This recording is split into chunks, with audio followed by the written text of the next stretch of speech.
दिल्ली में ताबड़तोड़ बैठकों का दौर जारी है। पाक से तनाव के बीच रक्षा मंत्री की आज अहम बैठक है। रक्षा मंत्री राजनाथ सिंह करेंगे द्विपक्षीय वार्ता। जापान के रक्षा मंत्री जनरल नाकातानी के साथ द्विपक्षीय वार्ता होगी। तो मीटिंग में अंतर्राष्ट्रीय सुरक्षा हालातों पर बातचीत की जाएगी। द्विपक्षीय रक्षा सहयोग पर दोनों देशों के बीच में चर्चा की जाएगी। तो द्विपक्षीय रक्षा सहयोग पर दोनों देशों के बीच में चर्चा और दिल्ली में इसी बीच ताबड़तोड़ बैठकों का दौर। तो पाक से तनाव के बीच रक्षा मंत्री की आज अहम बैठक। रक्षा मंत्री राजनाथ सिंह द्विपक्षीय वार्ता करेंगे। जापान के रक्षा मंत्री जनरल नाकातानी के साथ ये महत्वपूर्ण बैठक है। तो इस खबर पर ज्यादा अपडेट के लिए मेरे सहयोगी रमेश सिंह मेरे साथ जुड़े हुए हैं, सीधा उनके पास चलेंगे। रमेश, आज एक महत्वपूर्ण बैठक होनी है। जिस तरीके से पाकिस्तान और भारत के बीच में तनाव है, उसके बाद जापान के रक्षा मंत्री के साथ ये महत्वपूर्ण बैठक कई मायनों में खास मानी जा रही है। इस बैठक के क्या कुछ मायने होंगे, क्या कुछ इस बैठक से समझा जाए?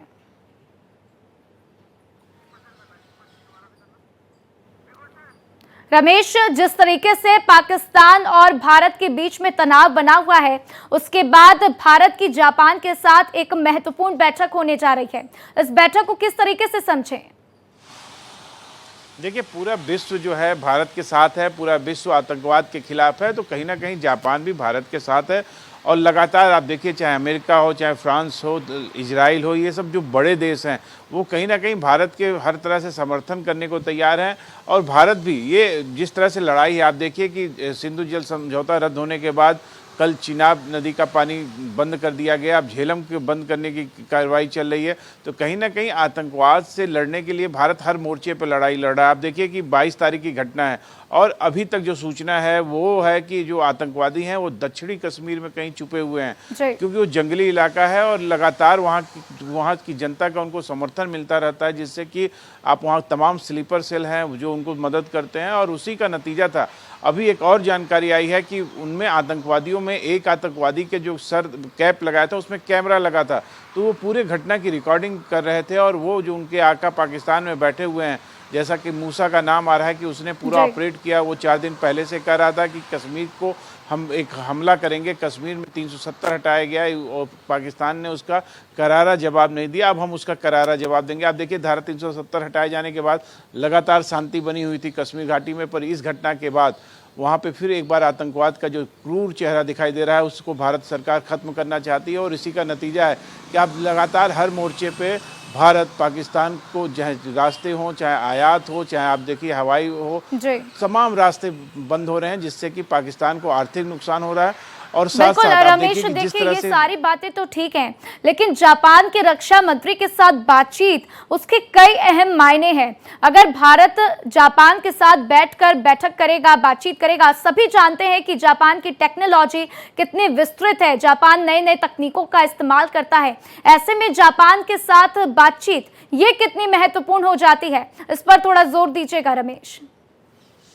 देखिए राधा, मैंने पहले ही आपको समझाया कि जापान ही नहीं, पूरे विश्व के सभी देश भारत में आतंकवाद के खिलाफ साथ खड़े हैं और लड़ाई लड़ रहे हैं और हर तरीके के सहयोग करने की बात कर रहे हैं। इजराइल तकनीकी के मामले हो, चाहे फ्रांस से आप देखिए कि राफेल का इतना बड़ा सौदा किया गया, ये सारी चीज़ें भारत के साथ अगर आप देखिए तो दो देशों से ही दिक्कत है, एक चीन से, दूसरा पाकिस्तान से। पाकिस्तान लगातार छिप छिप के हमले कर रहा है और उसके पीछे तमाम कारण है। आप देखिए कि आज से नहीं, जब से भारत और पाकिस्तान अलग हुए हैं तब से पाकिस्तान भारत पर इस तरह के छिप छिप के आतंकवादियों द्वारा हमले कराता रहा है। उसको जड़ से ख़त्म करने के लिए भारत सरकार ने एक रोड मैप बनाया है, जिसके लेकर उस पर काम हो रहा है। और बहुत जल्द एक बड़ा आपको कार्रवाई दिखेगी पाकिस्तान के खिलाफ, जिसका इंतजार पूरे देश कर रहा है, 140 करोड़ जनता कर रही है। बिल्कुल रमेश, ये बात बिल्कुल सही है। 140 करोड़ जनता इसका इंतजार कर रही है कि कब भारत पाकिस्तान को मुंह तोड़ जवाब देगा। रईस रक्षा मंत्री ने साफ कर दिया है कि पाकिस्तान को जल्द से जल्द जवाब देंगे। साथ ही साथ उन्होंने एक बात दोहराई है कि पीएम मोदी की कार्यशैली से सभी परिचित हैं। मतलब अगर पीएम मोदी ने एक बार किसी चीज की गारंटी दे दी तो वो होकर रहेगा। इस बयान के क्या कुछ मायने और क्या समझें कि कितनी जल्दी भारत पाकिस्तान को जवाब देगा? रईस जी हाँ, बिल्कुल, जिस तरह से हम देख रहे हैं कि श्रीनगर से लेकर दिल्ली तक बैठकों का दौर जारी है, चाहे वो गृह मंत्री हो, प्रधानमंत्री हो या फिर रक्षा मंत्री हो, तो लगातार जो है वो बैठकें हो रही है। तो साफ ये दर्शाता है कि कोई बड़ी स्ट्रेटजी, कोई बड़ी जो है वो रणनीति यहाँ पे तय पा रही है। तो यही वजह है कि लगातार जो है पूरे देश में जहाँ मांग उठ रही है पाकिस्तान के खिलाफ बड़ी कार्रवाई की, वहीं जो रक्षा मंत्री राजनाथ सिंह है उन्होंने आज साफ कर दिया है कि सब लोग जानते हैं कि प्रधानमंत्री मोदी जो है उनके वो किस कैलिबर के आदमी हैं, किस तरह उनकी सोच है और किस तरह से वो जोखिम उठाते हैं। इससे पहले भी जब बालाकोट स्ट्राइक हुई थी तो तब भी जो है प्रधानमंत्री मोदी ने यही कहा था कि बदला लिया जाएगा। तो उसके बाद वो बालाकोट स्ट्राइक हुई थी जिसमें लगभग 300 के आसपास आतंकी जो है वो मारे गए थे। तो इस बार भी जो है जिस तरह रक्षा मंत्री कह रहे हैं और इससे बिल्कुल रईस, देखिए भारत जवाब देगा और ये बहुत जल्द होगा, ये हम सभी जानते हैं। रमेश भी मेरे साथ बने हुए हैं। रमेश, लगातार किस तरीके से बैठकें हो रही हैं ये हम सभी जानते हैं, लेकिन इसी बीच भारत IMF को पाकिस्तान को लोन देने से भी रोकने वाला है। ये एक बड़ी नाकामी होगी पाकिस्तान के लिए। देखिए, पाकिस्तान की पूरी इकोनॉमी लोन के दम पे चलती है, चाहे अमेरिका से ले, चाहे IMF से ले।